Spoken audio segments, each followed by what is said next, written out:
Everyone. My name is Sachin Sawant. I am an immigration lawyer registered at level 3 with the OISC. Today I'm going to talk about the list of documents required to file a UK spouse or civil partner visa or an unmarried partner or fiance visa.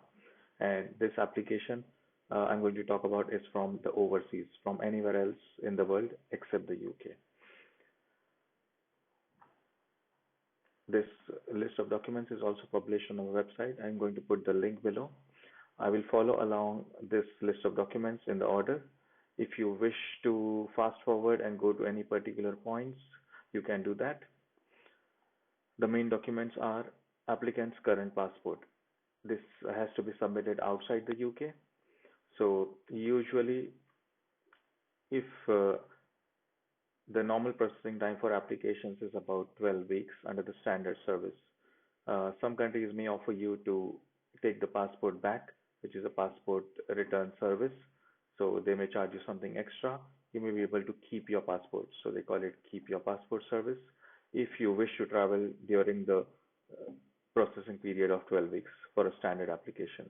The other option would be a priority service. It's called a settlement priority service. There would be an additional fees for that. And if you file by priority, usually you may not have the option of getting your passport back. So if you wish to travel during the processing time, then you may have to file by the standard service and make sure that the service of keeping your passport is available in your location.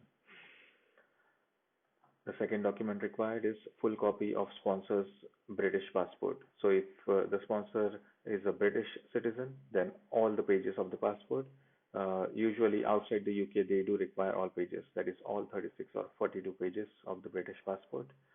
And if the sponsor holds settlement, indefinite leave to remain, or settled status, or any type of settlement in the UK, then a copy of the passport, a full copy of the passport, along with a copy of the indefinite leave to remain or settlement biometric residence permit. Preferably, if this is the first time you're applying, then you should provide at least the statements from the applicant and the statement from the sponsor detailing the relationship. The statements can be anything between 1 page to 1 paragraph to 4 pages. We have clients giving us different lengths of statements. It doesn't matter. The idea is to just give the caseworker some information about the and background about the relationship, because they will be going through a lot of documents about the relationship and they may not be able to make the connections properly. So it just helps them in making a decision. Thirdly, English language requirement. You can go on this list on the government website. It says knowledge of English. Usually for entry clearance, A1 level English is required. There are some countries which don't need to prove the English language requirement if you have a passport of these countries, or if you have at least a bachelor's level education from one of these countries. You can read about the requirements over here. It's quite self-explanatory. And coming back, if you want to give a test, usually it's the IELTS life skills test. You can click on this link. It will take you to the booking page. You can select the country, the location, select IELTS for UKVI. So this is the one you want to select, IELTS for UKVI, IELTS life skills. And then further you will have to select IELTS life skills A1. So A1 is the minimum required that you need to pass. You can also pass anything about A2 or B1 as well. Usually the certificates will expire every 2 years, but if you have used it for the first application of entry clearance, if you say you given a B1 test and you use it for the first application, then even if after expiry you can keep on using it for the extension after 2.5 years, then after 5 years when you apply for indefinite leave to remain, you can again use the same expired certificate. And even at the point of British citizenship, if you're applying after getting indefinite leave to remain, even then you can use the same certificate, provided the certificate has been used at least once for a successful UK immigration application. Preferably that would be the first or the extension application. Secondly, either you can pass B1, A2 or A1, doesn't matter. The minimum requirements for the entry clearance is A1. Going back to the list, accommodation requirement. If the sponsor or any family member owns the property, make sure you put the land registry and the council tax bill. Also, if it is anyone else other than the sponsor or the applicant owning the property, you need to provide a letter from them confirming that they are happy and willing. So it is given over here. If the property is not owned or rented by the applicant or the sponsor or jointly, then a letter from the individual who owns or rents the property that they are happy for the sponsor, the applicant, and their children to live in their property, and a copy of their ID documents such as passport or driving license. So you just need to put a copy of the ID document, and the signature should match on that ID document and the letter that you provide. If there are several other people living in the property, then you should provide these details: list of people living in the property, name, age, relationship to applicant, relationship to sponsor. If you are renting the property, then a tenancy agreement and council tax bill. If you are owning the property, land registry and a council tax bill. Preferably, if you also have a mortgage or the sponsor has a mortgage on the property, maybe you can give the latest mortgage statement. The statement can be downloaded from the bank's website also. It need not be an original. It can be a downloaded statement. TB test. You can click on this link. There is a list of countries. So individuals who are applying from these countries. The details you will find over here, who is required, who does not need a TB test. So you will not need a TB test if you fall under these categories. Preferably, usually all the applicants who have been resident for about 6 months or more in one of these countries, they will have to provide a TB test. But just read the requirements over here. It's a self-explanatory explanation over here. Okay, next. Previous relationship. If either the sponsor or the applicant have been previously married, you need to provide the divorce certificate along with a translation if it is not in English. If the previous spouse has died, then a death certificate. So the requirement in the immigration rules is previous relationship should have been ended. So that's how you prove it. Current relationship. So below are some of the examples. You can give any similar documents that may support in proving that the relationship is genuine and continuing on the date of application.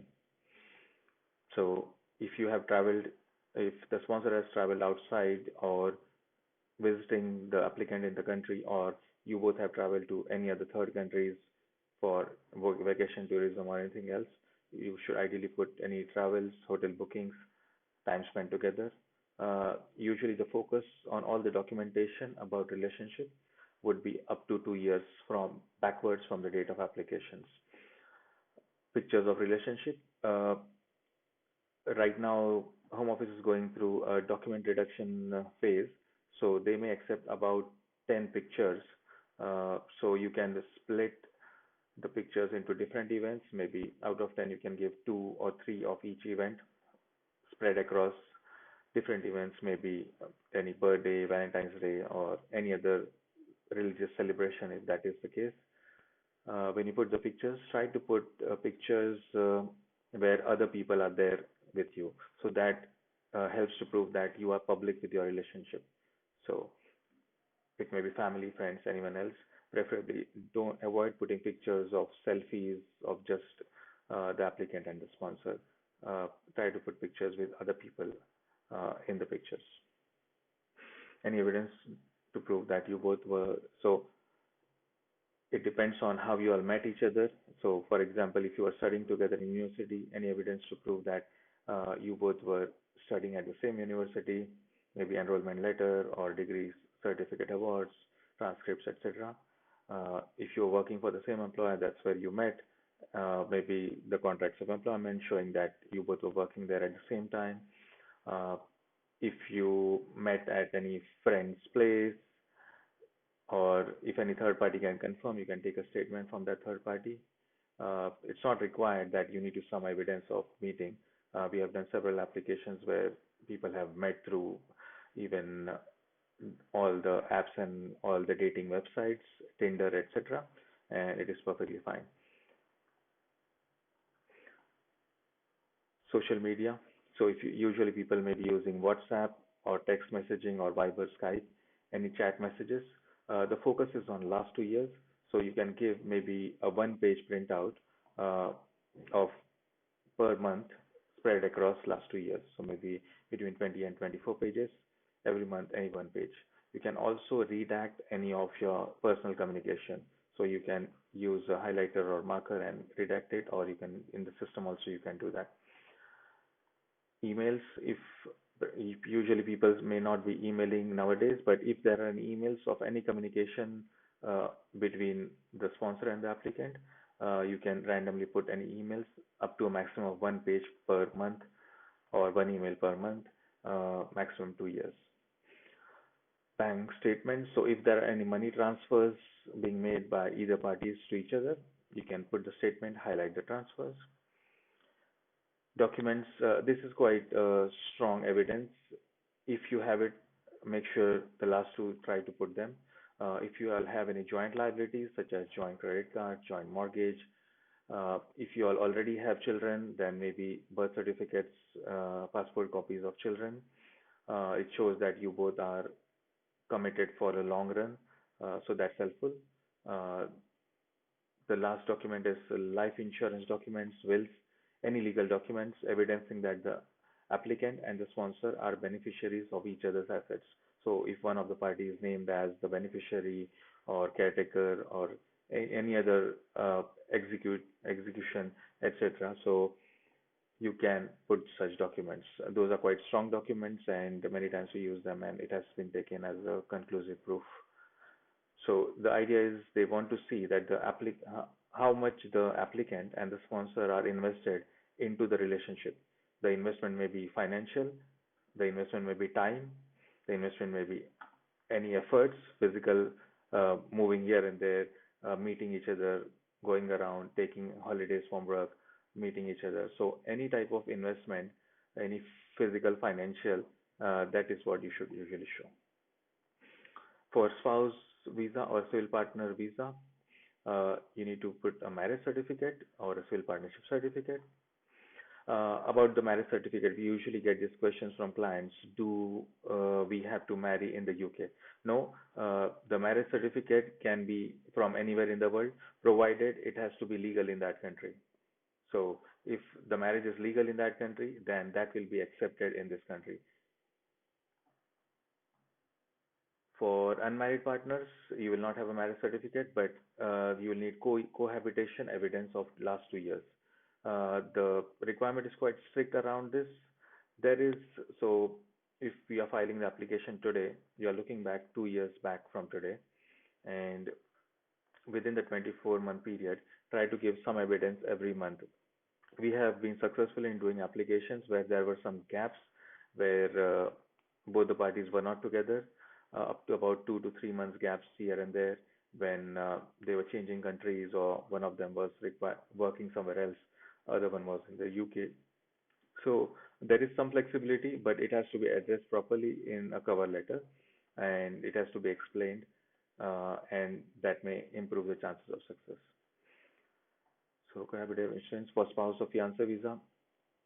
So if you are applying, if you already have a marriage certificate, uh, or even for a fiance visa, where obviously people might have not lived together for a 2 year period, this is not a required evidence. But for an unmarried partner visa, this is quite a strong evidence that is required, that is expected from the applicant.